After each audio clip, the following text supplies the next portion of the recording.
Good morning, students. Welcome back. We are going to start our next topic. The topic is problem of deficient demand. आपका जो chapter था excess demand and deficient demand, demand of deficient and the excess of demand, जो हमने chapter पढ़ा था उसके according जो है आपकी प्रॉब्लम यहाँ पर आती है. अभी तक जो हमने एम्प्लॉयमेंट के बारे में पढ़ा था, what is unemployment, what is employment, and there are many type of unemployment and the employment is also there. Okay, हमने जितना भी पढ़ा वो सारा एम्प्लॉयमेंट से रिलेटेड था, बट अब जो हम पढ़ने वाले हैं वो डेफिशिएंट डिमांड से रिलेटेड पढ़ने वाले हैं. What is deficient demand? Deficient demand is AD less than S. हम कह सकते हैं कि जब एग्रीगेट डिमांड जो है वो एग्रीगेट सप्लाई से कम रह जाती है तो आपकी डेफिशिएंट डिमांड की प्रॉब्लम आती है. डेफिनेटली अपने आप को नाम से ही डिस्क्राइब कर रहा है कि डेफिशिएंट डिमांड जो है क्या होती है. जब डिमांड कम हो जाती है सप्लाई से तो आपकी डेफिशिएंट डिमांड की प्रॉब्लम आती है. या हम कह सकते हैं AD falls short of full employment level. AD जो है वो गिर रही है फुल एम्प्लॉयमेंट के लेवल से. इसको आप डायग्राम के थ्रू समझेंगे तो ज्यादा बेटर होगा.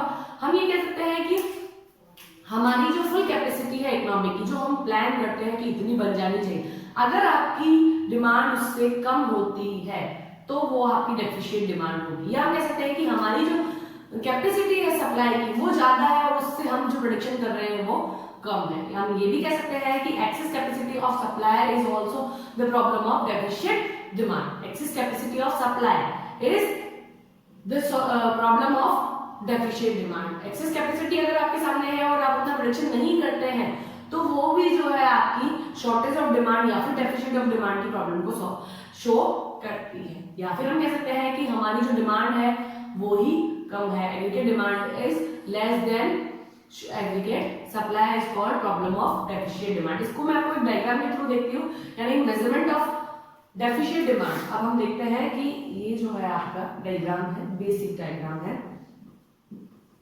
यहाँ जो है आपकी aggregate demand and aggregate supply, और यहाँ हम कह सकते हैं कि आपका इनकम है.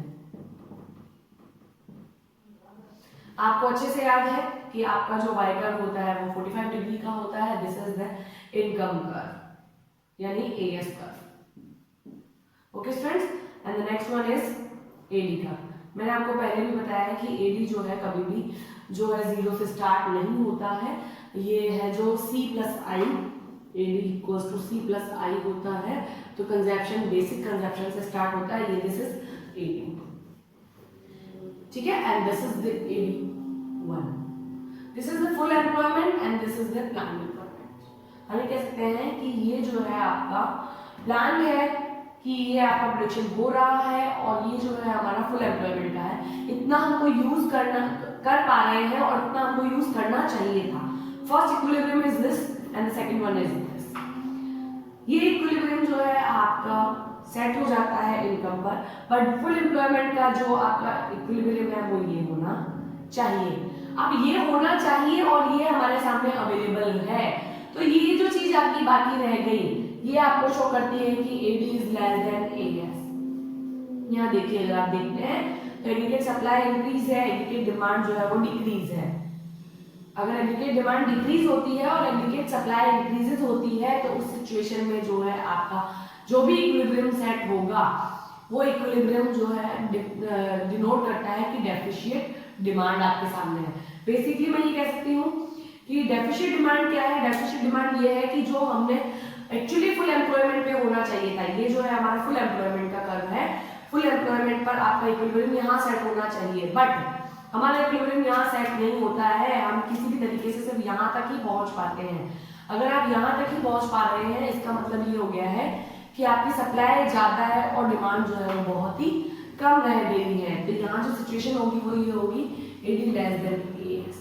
तो यहाँ जो इक्विलिब्रियम सेट होगा वो इक्विलिब्रियम जो है आपका शो करता है प्रॉब्लम ऑफ डेफिशिएंट डिमांड. ये कह सकते हैं कि हमारी जो कैपेसिटी है वो तो बहुत ज्यादा है प्रोडक्शन करने की, बट हम उतना प्रोडक्शन नहीं कर पाते हैं. कोई भी रीजन हो सकता है.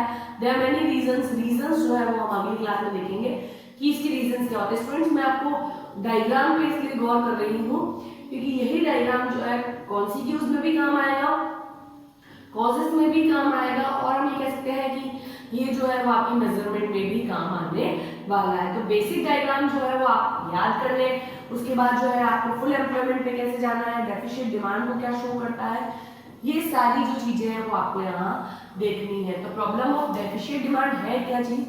डेफिशिएंट डिमांड की प्रॉब्लम ये है कि हमारा जो प्रोडक्शन है वो डिमांड से कम रह गया है, यानी हमने जो प्लान किया है उसमें जो हमारे रिसोर्सेज है वो फुली यूटिलाइज नहीं होते हैं। मैंने आपको कहा था कि फुल एम्प्लॉयमेंट पर जब भी इक्विलिब्रियम सेट होगा तो वहां पे आपके जो रिसोर्सेज होंगे वो फुल्ली यूटिलाइज होंगे। जब आपके फुल्ली यूटिलाइज हो जाते हैं रिसोर्सेज तो आपका जो इक्विलिब्रियम होगा वो फुल एम्प्लॉयमेंट को शो करता है। बट अंडर अनएम्प्लॉयमेंट पर भी आपके जो है कह सकते हैं कि इक्विलिब्रियम सेट होता है, वहां पर जो है यूटिलाइजेशन जो रिसोर्सेज का है वो पूरा नहीं होता। तो हम ये कह सकते हैं कि यहाँ पर हमारा utilization of resources is complete, यहाँ पर यूटिलाइजेशन ऑफ रिसोर्सेज जो है वो कंप्लीट होता है, बट यहाँ पर नहीं होता है। हमारा इक्विलिब्रियम उससे पहले ही अगर सेट हो जाता है तो वो प्रॉब्लम जो है वो डेफिशिएंट डिमांड की प्रॉब्लम होगी, यानी आपके जो रिसोर्सेज आपको अवेलेबल है उनको आप फुली यूटिलाइज नहीं कर पाए हैं, आपकी जो कैपेसिटी है उससे ज्यादा है और आपका जो प्रोडक्शन है उससे कम हो रहा है। तो ये अंडर अनएम्प्लॉयमेंट हम कह सकते हैं, अंडर एम्प्लॉयमेंट हम कह सकते हैं, और हम ये कह सकते हैं कि ये प्रॉब्लम जो है डेफिशिएंट डिमांड की प्रॉब्लम है। Excess of demand, excess of supply की प्रॉब्लम जो है वो यहाँ पर आ सकती है। मुझे लगता है आपको समझ में आ गया होगा। अगर आपको फिर भी कोई प्रॉब्लम आती है then you have to ask me. आप डायग्राम की प्रैक्टिस करते चले, मैं आपको पहले भी कह रही हूँ यहाँ पर जो मोस्ट इंपॉर्टेंट चीज है वो डायग्राम है। स्टूडेंट्स आपने लिखा क्या है वो मैटर करता है, बट 1% कम मैटर करता है आपके डायग्राम से। Diagram show the right thing what you think in your mind, जो भी आप सोचते हैं आपके माइंड में वो एक्सप्रेस करता है आपका डायग्राम। अगर आपका डायग्राम सही है तो हो सकता है कि कॉपी चेक करने वाला आपका मैटर ना पड़े। क्यों ना पड़े? क्योंकि आपका डायग्राम अगर करेक्ट है इसका मतलब आपने ये करेक्ट डायग्राम जो है वो करेक्ट थ्योरी से बनाया है।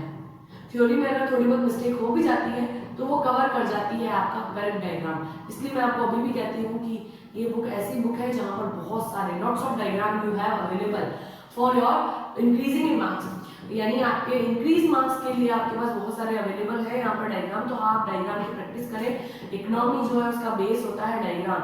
अगर आपको डायग्राम्स आते हैं तो इसका मतलब आपको थ्योरी क्लियर है, थ्योरी मैटर नहीं करती, थ्योरी जो है कम मैटर करती है। तो आप डायग्राम की प्रैक्टिस करते चले और जो है हम इसके आगे वाले चैप्टर टॉपिक इसका जो कॉन्सिक्यूज है उसको हम आपके नेक्स्ट टॉपिक में देखते हैं। Okay students, thank you. अगर आपको कोई प्रॉब्लम आती है तो you can ask me. Okay.